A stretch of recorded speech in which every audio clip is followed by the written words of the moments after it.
ternyata dengan syarhus sadar yang Allah berikan kepada Nabi Muhammad, akhirnya Nabi jadi berlapang dada terhadap gangguan-gangguan orang di sekelilingnya, termasuk Abu Lahab, Abu Jahal. Abu Jahal itu memfitnah Nabi itu udah habis-habisan.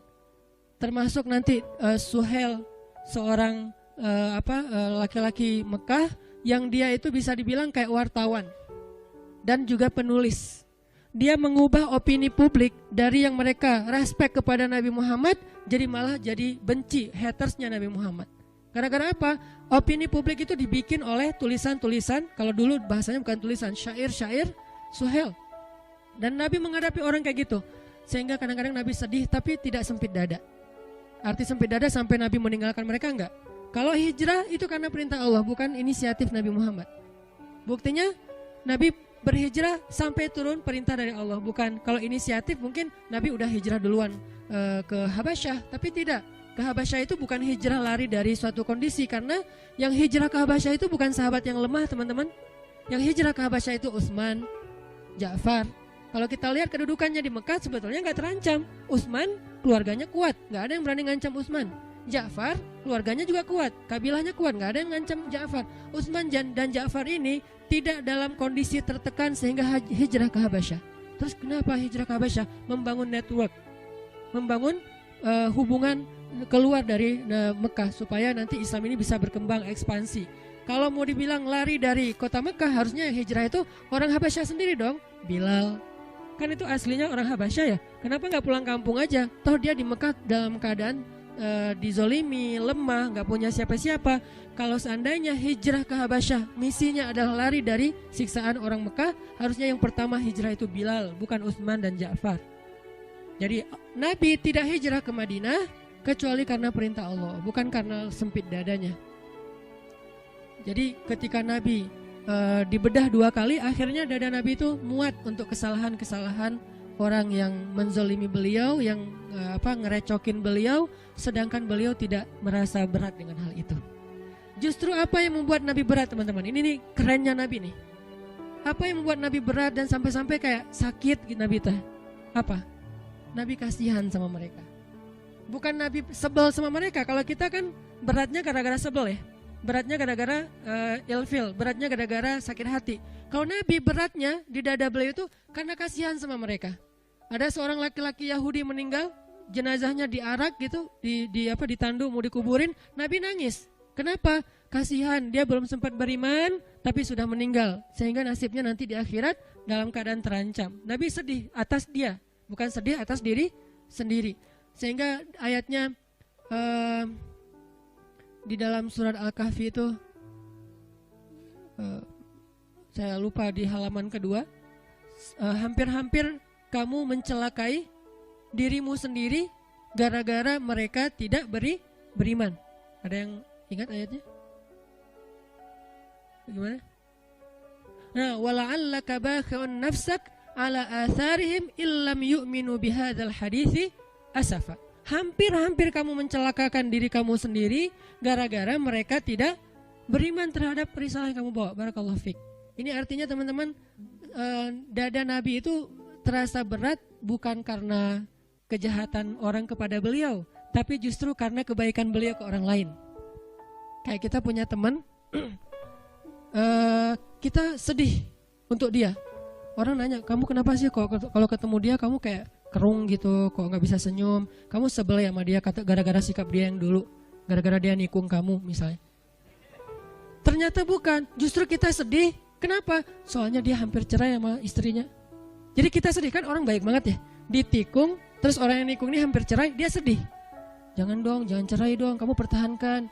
Kan dia itu amanah dari Allah, anugerah. Banyak dulu loh orang ngejar-ngejar dia, terus kamu dapat, kamu pertahankan, jangan cerai ya. Kita gak bilang, udah ceraiin aja, emang kalian gak cocok dari awal juga, terus kita tungguin.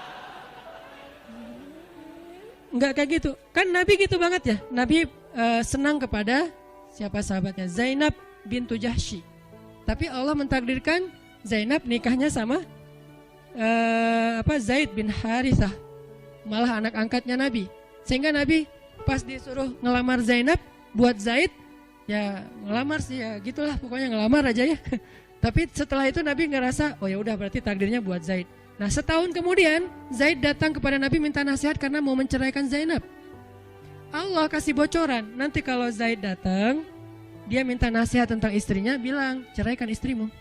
Itu Allah yang ngasih ilham. Pas Zaid datang Nabi bilang apa? Amsik zaujatak, tahan istri kamu, jangan diceraikan. Coba kurang baik apa Nabi coba? Allah udah ngerestuin, suruh cerai aja nggak apa-apa, nanti habis itu kamu nikahin Zainab.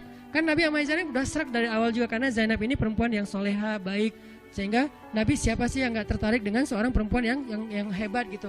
Sekedar respect, sekedar takjub gitu. Ya Nabi punya perasaan respect kepada Zainab. Tapi Nabi tidak mengikuti perasaannya kalau tidak karena perintah Allah. Nah tiba-tiba nikah sama Zaid, anak angkat Nabi. Ya udah jadian sama Zaid, nggak diingat-ingat lagi. Setahun kemudian Zaid datang, Rasul, kayaknya saya nggak cocok sama Zainab. Gimana kalau saya menceraikan, boleh nggak ya Rasul? Kata Allah sebelum Zaid datang, nanti kalau dia tanya gitu bilang ceraiin aja ya. Kata Nabi, jangan, tahan istrimu. Coba gimana? Saking baiknya Rasulullah SAW, itu lapang dadanya Nabi ya. Tapi qadarullah, namanya Allah tentukan mereka emang bertahannya cuma setahun. Pulang-pulang walaupun Nabi bilang tahan istrimu, Zaid menceraikan juga Zainab. Setelah menceraikan Zainab, masa idahnya beres, Allah bilang datanglah kepada Zainab, lamar dia untukmu. Nabi berat. Kenapa? Gak enak sama Zaid. Coba, padahal kan udah gak ada hubungan, tapi tetap gak enak sama Zaid. Masa Zaid cerai terus langsung saya nyamber gitu kan ya, kayak nampung banget gitu, ditunggu-tunggu banget. Jangan-jangan selama ini Zaid gak berkah tuh gara-gara doanya, mungkin ya Allah mudah-mudahan gak harmonis, cepet cerai atau apa. Kan jadi kayak gak enak gitu kan. Jadi Nabi itu orangnya rafah banget, jaga perasaan orang banget, gak enakan banget. Kenapa? Syarhus sadar. Beliau lebih mending beliaunya yang dibikin gak nyaman daripada bikin orang lain gak nyaman. Itu Nabi banget tuh. Beliau lebih memilih biar saya aja deh yang repot, yang jadi riwah, tapi jangan ngeriwahin orang lain. Itu Nabi banget tuh. Ini namanya syarhus sadar. Makanya Allah bilang, alam nasyrah laka sadrak ya Muhammad, wa wada'na anka wizrak ya Muhammad, alladzi anqadha dhahrak ya Muhammad, wa rafa'na laka dzikrak ya Muhammad. Kemudian Allah bilang, fa inna ma'al usri yusra, inna ma'al usri yusra. Itu motivasi. Udah tenang aja di balik kesulitan, bersama kesulitan ada kemudahan, bersama kesulitan ada. Artinya itu satu paket, nggak usah dipisahin. Nggak ada kesulitan, nggak ada. Yang ada kesulitan, kemudahan, satu paket. Ma'iyah, kebersamaan, nggak bisa dipisahin.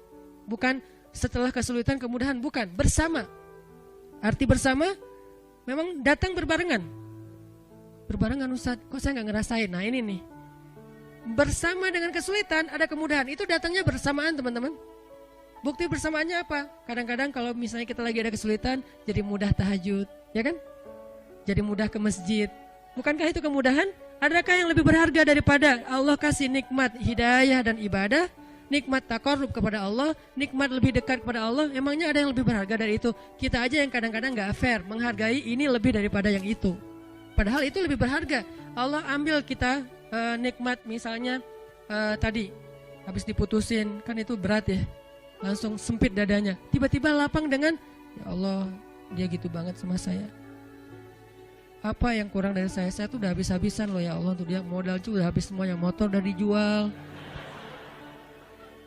kos-kosan nunggak karena uang kos saya pakai buat jajan bareng dengan dia, modal banget loh ya Allah. Kan kita jadi kayak romantis gitu ke Allah. Kita kehilangan romantis dengan seseorang, tapi muncul romantis dengan Allah. Bukankah fa inna ma'al usri yusra?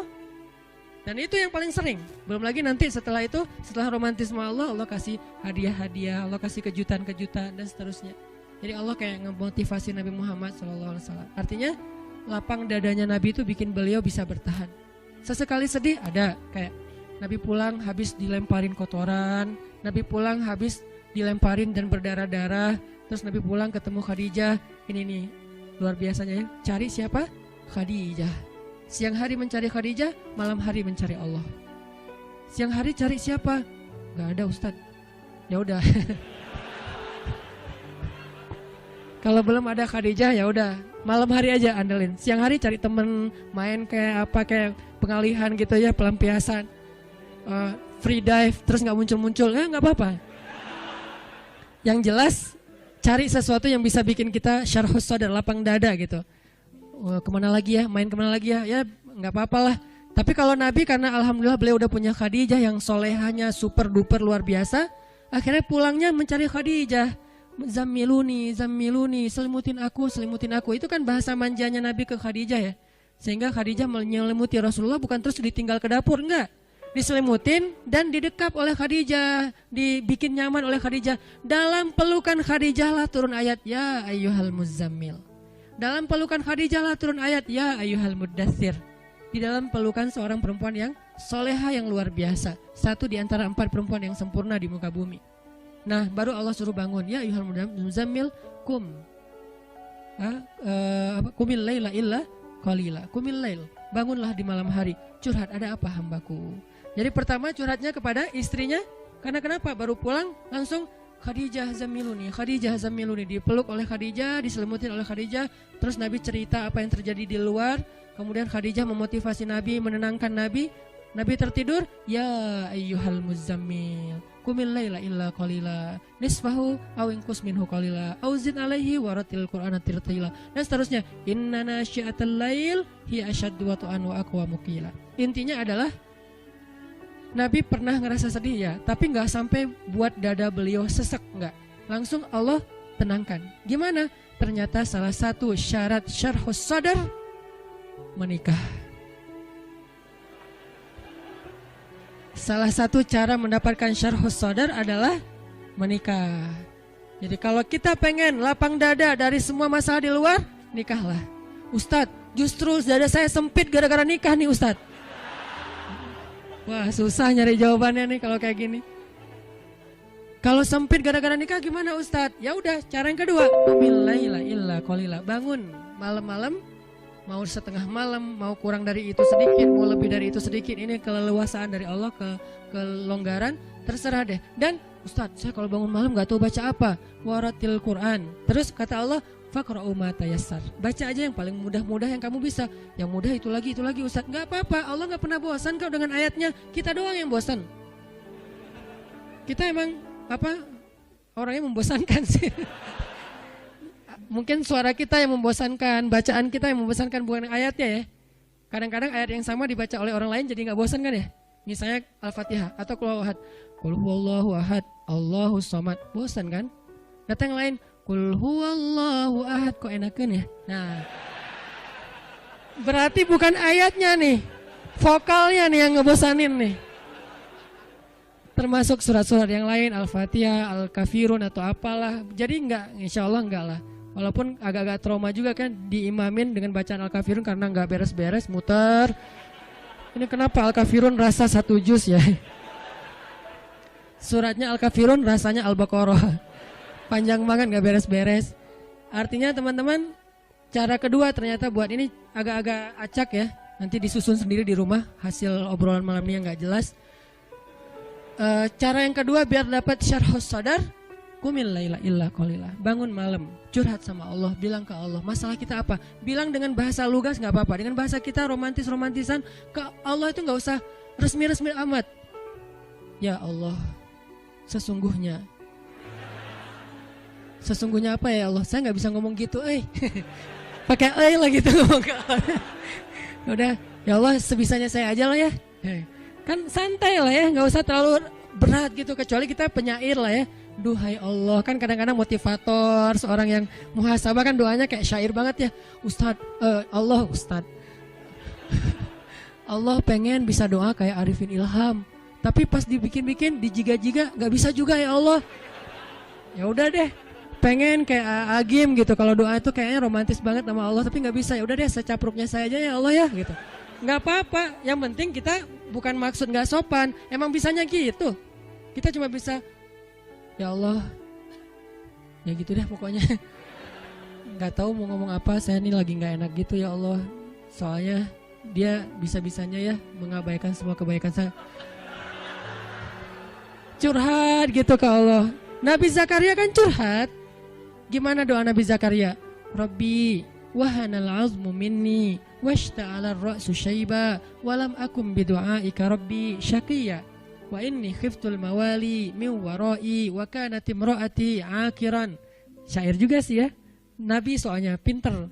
Akiran fahabli min ladunka waliya yarisuni wa yarisu min ali Yaqub waj'alhu rabbi radiyya. Kok indah banget ya doanya. Makanya saya senang Maryam tuh, surat Maryam tuh gara-gara doanya Nabi Zakaria. Allah langsung bilang, ya Zakaria, kata Allah, wahai Zakaria. Dan itu gak usah diteriakin, ya Zakaria. Allah gak gitu ngomongnya. Ini tergantung nada khatib ya. Kadang-kadang ada khatib saking semangatnya semuanya nadanya tinggi. Ya Zakaria ini apa misalnya ya Zakaria. Gimana sih ayatnya jadi lupa. Ya saya ingat ya gitu deh. Surat yang paling sering dibaca malah lupa. Nah, artinya Allah tuh mereplay, langsung ngerespon, langsung typing doa-doa Nabi Zakaria. Jadi kalau kita pengen syarhus sadar, minta ke Allah. Terutama di sepertiga malam terakhir. Cara yang lain, pas lagi ada masa, saat itu juga doa, Rabbi syrah li sadri. Gak apa-apa segitu doang. Ustaz doanya kok dipotong karena butuhnya itu. Mau diutuhin gak masalah. Cuman kalau misalnya kita pengen diulang-ulang, Rabbi syrah li sadri. Istri ngomel terus, Rabbi syrah li sadri. Rabbi syrah li sadri. Kamu ngapain sih komat-kamit? Rabbi syrah li sadri mah. Oh. Kok doanya buat diri sendiri aja, mama enggak? Oh mama mau dong Ci. Rabbi syrah sadraha. Ya Allah lapangkan dada dia. Kamu nuduh aku sempit dada? Loh salah aku apa mah? Ya kamu emang salah dari dulu juga dari awal. Oh iya mah. Terus maunya mama apa? Ya gitu deh. Rahasia, biasanya ada maunya tapi gak usah dijelasin di sini, disensor. Bahaya, kasihan. Jadi teman-teman kayak tadi ada teman kita lagi ngomel, orang lagi debat di sosmed, pasangan kita lagi mungkin nggak nyaman segala macam perlakuan orang ke kita. Rabbi syrah li sadri, Rabbi syrah li sadri. Minta sama Allah kayak Nabi Musa meminta kepada Allah. Sehingga ketika Nabi Musa ketemu Fir'aun, Nabi Musa bicaranya enak gitu. Terus kata Allah, idhaba ila Fir'aun faqula lahu qawlan layyinan. Pergilah kepada Firaun, ucapkanlah kepada Firaun itu ucapan yang baik, yang lembut, layyinan. Gimana coba mau ngomong ke orang yang paling dibenci dengan bahasa yang layyin, yang lembut? Itu susah loh. Emang Musa benci sama Firaun? Benci banget. Kenapa benci? Karena Firaun itu membunuh ribuan anak bayi Bani Israel bertahun-tahun, lebih dari 10 tahun. Anak bayi itu baru lahir, langsung diambil, dipenggal kepalanya, dipatahin lehernya, dibenamkan di dalam padang pasir, ditaruh ke sungai Nil, dimakan sama kuda Nil. Dikasih makan untuk hewan-hewan peliharaan Firaun kayak singa, harimau, hidup-hidup loh. Dan itu di depan orang tuanya, dibakar hidup-hidup segala macam. Jahatnya Firaun itu luar biasa sehingga Musa yang merasa kaumnya selama ini dizolimin terus-terusan oleh Firaun, termasuk dia dan keluarganya, itu sangat marah kepada Firaun. Tapi kata Allah, qula lahu qawlan layyinan. Kalau kamu ketemu dia, ucapin yang lembut-lembut ya. Sehingga akhirnya Musa datang kepada Firaun, dakwahnya lembut. Sampai ketika Firaun mulai agak-agak sok debat gini, gimana menurut kamu tentang penduduk yang negeri-negeri yang sebelumnya? Musa nggak tahu karena belum pernah baca sejarah tentang penduduk negeri-negeri yang sebelumnya. Kata Musa, itu urusan Allah, saya nggak tahu kecuali apa Allah yang firmankan ke saya. Wah kamu Musa nggak bisa ini, nggak bisa itu. Firaun sombong. Musa tetap sabar, nggak langsung marah karena Musa itu aslinya sangat tegas, sangat orangnya kan nggak bisa. Beda gaya nih. Musa dan Harun tuh dua orang yang berbeda gaya, sama seperti Yahya dan Isa. Musa itu mirip Isa, Harun itu mirip Yahya. Harun itu kalau ngadapin orang lagi marah-marah didiemin dulu, terus dikasih tahu. Musa lagi marah-marah dimarahin balik. Itu Musa. Makanya Musa ketika pulang 40 hari lagi mendapatkan wahyu, ngelihat kaumnya sudah syirik, apa yang dilakukan Musa? Dia pegang jenggot kakaknya Harun, dibanting sama Musa. Tarik gini. Kenapa kamu biarkan mereka syirik? Kan saya sudah serahin mereka jadi tanggung jawab kamu. Apa kata Harun? Saudaraku, jangan engkau tarik janggutku. Coba. Kan ayatnya gitu kan? Menunjukkan Musa itu orangnya tegas dan gak ada basa-basi Musa. Kalau Harun, dia menjelaskan dulu, memahamkan dulu. Beda gaya nih dan saling membantu dalam dakwah. Sehingga kadang-kadang ada ustadz yang tipenya ya strike gitu. Ada ustadz yang ya udah diolok dulu, ya udah nggak apa-apa. Ada yang kayak gitu kan ya? Ayah dan ibu juga kayak gitu, anaknya dimarahin oleh ayahnya, ibunya bilang ya udah besok diperbaiki ya gitu kan, selalu ada penyeimbang kan. Musa dan Harun tuh gitu banget teman-teman. Akhirnya Musa mengumpulkan kaumnya semuanya, dimarahin satu-satu dan disuruh untuk bertaubat dengan cara yang sangat-sangat berat. Ketika mereka syirik, Harun mengatakan, wahai kaumku, bukankah Musa baru saja meninggalkan kalian beberapa hari yang lalu? Artinya dakwahnya belum hilang dari ingatan kalian. Kenapa kalian sudah kufur? Bukankah Allah baru saja menyelamatkan kalian dari tenggelamnya di Laut Merah? Kenapa kalian sekarang sudah kufur kepada Allah? Difahamkan, diingatkan oleh Harun. Kalau Musa, sini kalian semuanya, udah bunuh diri. Gitu. Ngeri banget kan ya? Ini beda gaya nih Musa dan Harun. Tapi setelah Allah lapangkan dadanya, Musa gak gitu ke Firaun. Firaun marah-marah, Musa diamin dulu. Apa Musa takut? Enggak, bukan tipe Musa yang penakut. Orang dia dorong, enggak dorong, cuman toel doang mati kan ya. Lo Firaun masih ingat gak 15 tahun yang lalu? Apaan? Gua toel orang mati, lo mau digituin? Kan bisa aja. Apaan sih lo? Firaun digituin doang, Firaun mati. Kan sejarahnya nanti di Al-Quran jadi beda lagi kan. Firaun mati di toel Musa, kan enggak ya? Nah, kenapa enggak ada adegan itu? Karena Musa enggak marah. Musa berlapang dada. Ini pentingnya lapang dada. Sampai bisa ngadapin Fir'aun. Fir. Sampai bisa ngadapin Fir'aun. Nah, Nabi Muhammad juga kayak gitu. Gara-gara udah Allah lapangkan dada, alam nasyrah laka sadrak, akhirnya ujian-ujian yang dihadapi Nabi Muhammad, beliau hadapi dengan lapang dada. Salah satu yang terberat, suatu saat Bilal pernah nanya kepada Rasulullah SAW. Bilal apa Abu Hurairah kalau nggak salah. Di tafsir Al-Insyirah, kata Abu Hurairah, ya Rasulullah, pernah nggak engkau melalui, Aisyah nanya, ya Rasulullah, pernah nggak engkau melalui satu hari yang paling berat dalam hidupmu? Kapan? Aisyah nanya, kapan sih hari yang paling berat buat Nabi dalam hidupnya? Kata Nabi, hari ketika saya datang ke Taif, lalu orang-orang di Taif itu melempari saya, mengusir saya, mencela saya, dan saya dikejar-kejar keluar masuk kebun kurma seharian. Itulah hari yang paling berat buat saya. Lalu ketika saya sudah selamat dari pengejaran mereka, saya berhenti di sebuah daerah namanya kebun Nakhlah. Di daerah Nakhlah itu tiba-tiba datanglah Jibril dan memperkenalkan saya dengan seorang malaikat. Jadi Jibril memperkenalkan Nabi dengan sesosok malaikat. Malaikat apa itu? Malaikat penjaga gunung. Kata Jibril, ya Rasulullah, ini malaikat penjaga gunung. Silakan kalau ada request ke beliau.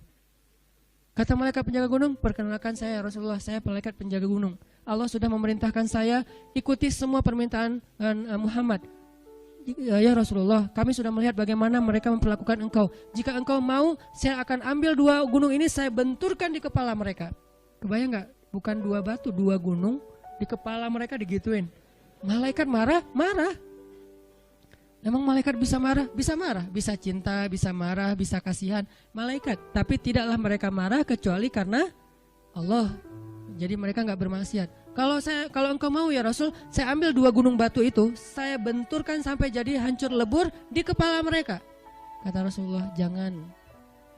Saya berharap kalau mereka tidak menerima nikmat hidayah ini, nanti dari tulang sulbi mereka akan muncul anak-anak yang akan menerima dan memperjuangkan hidayah ini. Kata Nabi Muhammad kepada Aisyah. Lalu kata Aisyah apa? Saya tidak pernah melihat ada orang yang lebih lapang dada daripada Rasulullah SAW. Jadi orang kalau udah dilapangin dadanya, itu tuh hasilnya. Apakah cukup segitu? Masih banyak adegan lain yang Nabi itu lapang dada banget. Dan terutama dalam kondisi keluarga beliau yang mungkin cukup rumit. Karena emang Allah amanahkan untuk beliau sekian banyak perempuan yang harus beliau nafkahi, yang harus beliau bahagiakan. Itu amanah dari Allah, bukan mau-maunya beliau. Allah yang amanahkan 1, 2, 3, 4 dan seterusnya. Untuk apa? Supaya mereka diperlakukan oleh Rasulullah dengan perlakuan yang baik. Kok mereka yang dipilih Ustadz? Karena mereka lah perempuan paling istimewa di muka bumi. Jadi saking sayangnya Allah kepada Aisyah, Hafsah, Ummu Salamah, Zainab, Maria, Sofia dan yang lain-lainnya, saking sayangnya Allah kepada mereka karena kesolehan mereka, akhirnya Allah hadiahkan untuk mereka seorang Nabi, Rasulullah SAW. Tapi tetap aja namanya perasaan kan ya, rumit kan, gak bisa dijelasin dengan teori-teori logis. Akhirnya Nabi harus berdamai, harus lapang dada dengan kecemburuan mereka, percekcokan di antara mereka, ngambeknya mereka, bapernya mereka, dan seterusnya.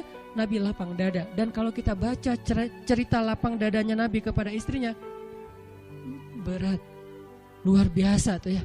Sampai kita, wah susah kalau gitu ditiru. Tapi di sini ada pelajaran, ternyata lapang dada itu bisa bikin kita mampu menanggung yang tidak mampu ditanggung orang lain.